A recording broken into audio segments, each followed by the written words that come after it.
Multe țări de pe toate continentele au trecut prin schimbări traumatice. Reacția oamenilor a fost criza de identitate și revenirea la ceea ce cunoșteau cel mai bine, la ideile vechi, naționalismul autoritar sau fanatismul religios. Koert Debeuf este un reputat analist al lumii arabe și inițiatorul teoriei tribalizării. Aflăm acum despre ce este vorba.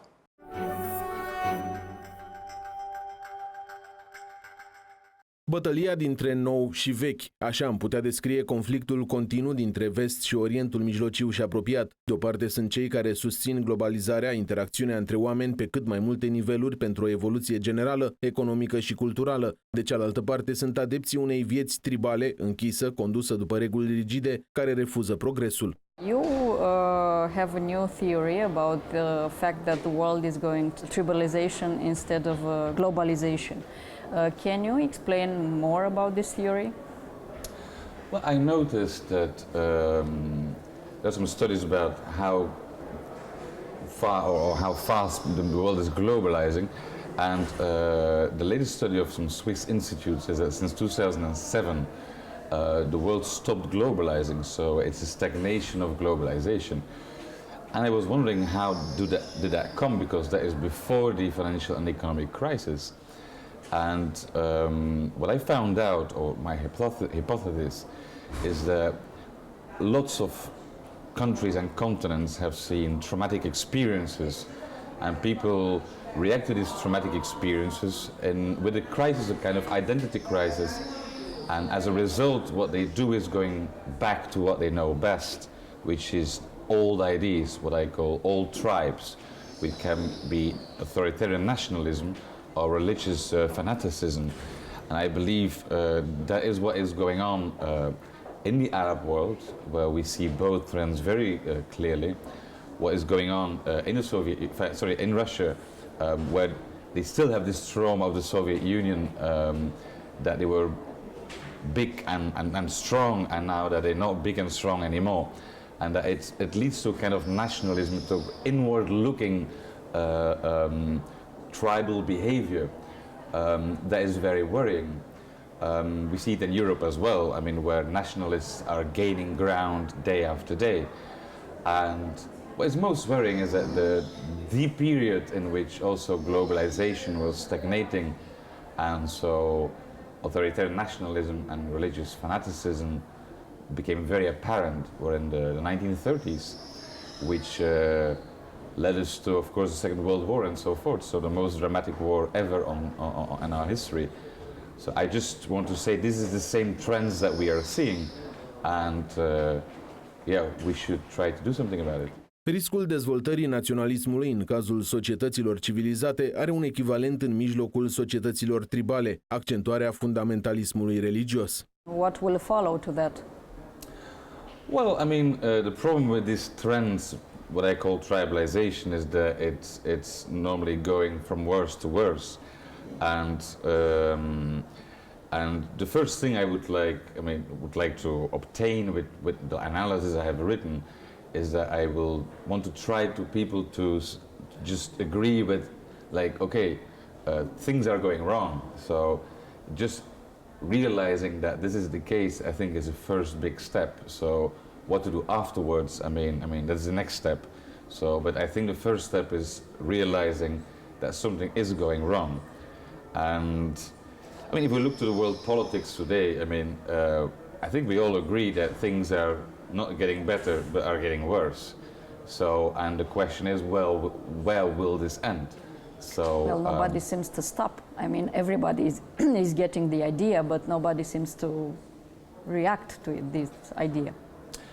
Yeah, and I mean, if we look, let's say, to the history of the last 100 years, it is clear that a country that closes down and becomes tribal, I mean, also goes backward, not only psychologically, but also economically. It's only by opening up psychologically and economically that progress is possible. So we are seeing economies shrinking. I mean, Russia is an example, but we also see it in the Arab world, while Turkey, for example, Egypt thinks that by closing down again, that things will move forward. But the contrary is happening. I mean, we see Egyptian economy not moving forward and security not moving forward. And I think we have to get out of this cycle by thinking that a solution for the problems that are going to us is trying to build walls. No, the solution is to make the walls smaller instead of higher. So, and in Europe, this is the case as well. We are closing down, and our economic growth has never been as low as it is now, I think, since the Second World War. So we should stop closing down. I mean, and this is also how we react to the refugee crisis. We say, nobody can come in, we are afraid of our identity, afraid of our economy. Well, we should do the opposite, I think.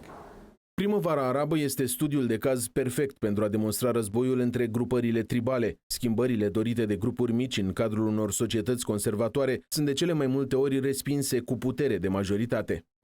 You were mentioning Egypt and the evolution of this country after the revolution. Can we have a short analysis of all the countries that went through Arab Spring? Well, what the Arab Spring unlocked was, of course, let's say, it was a revolution of the street. And the problem with revolutions on the street is that they know what they are against, but they don't know what they want. I mean, there's no clear plan. And when there's no clear plan, I mean, then it's very unpredictable who is going to take over. So we have seen that the strongest and best organized forces who took over at first were Islamic forces.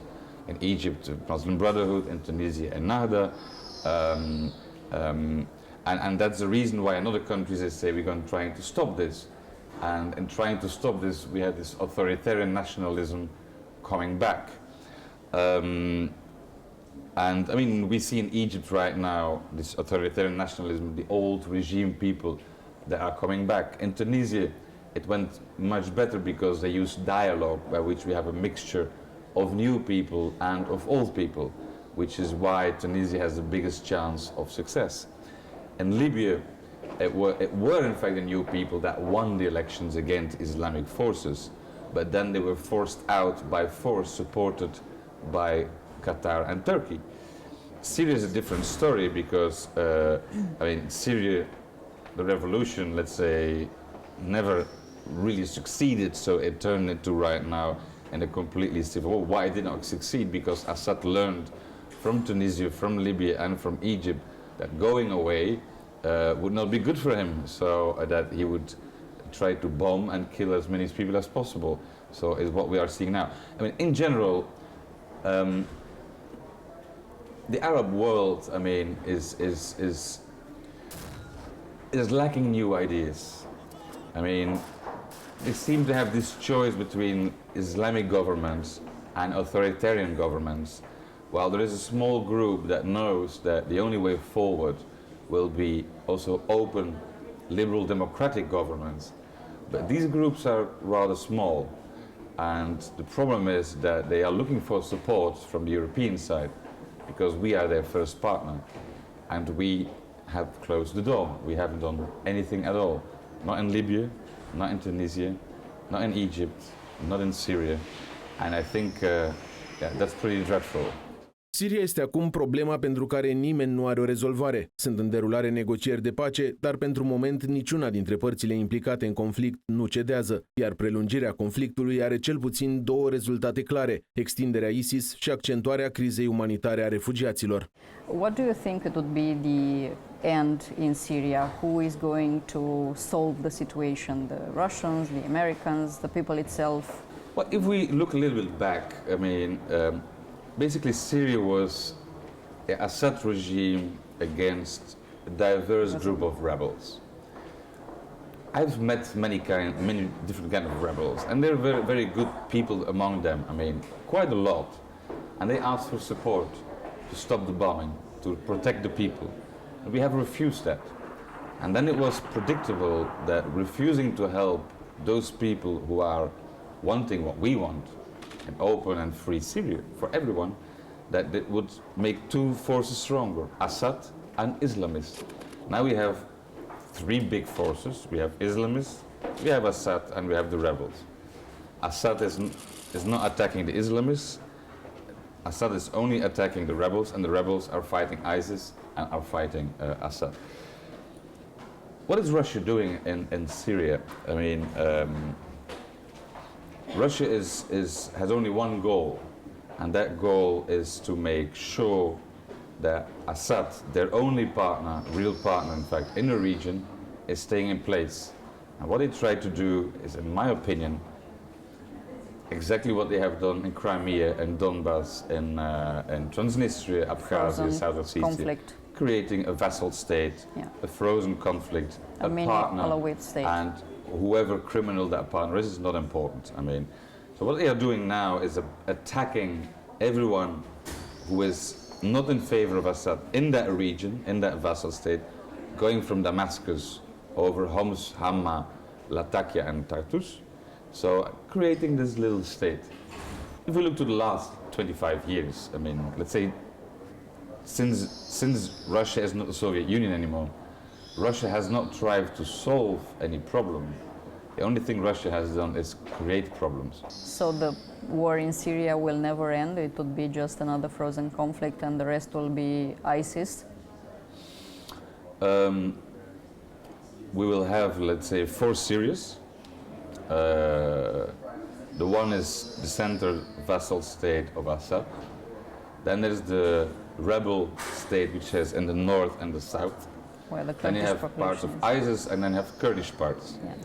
So I'm afraid it will be completely divided, and it will be much more sectarian, because it will, I mean, if you're Kurdish, you have to go there. If you're Alawite or Shia and Christian, you have to go to Assad side. If you are Sunni, you have to go to these parts. So, and I'm afraid that we have so far not seen a lot of ethnic cleansing, whatever people say. I mean, it's a myth. So, but I think that will become more and more dangerous. So indeed, we're going to, I think, a long-standing conflict, an intractable conflict, and which is very sad.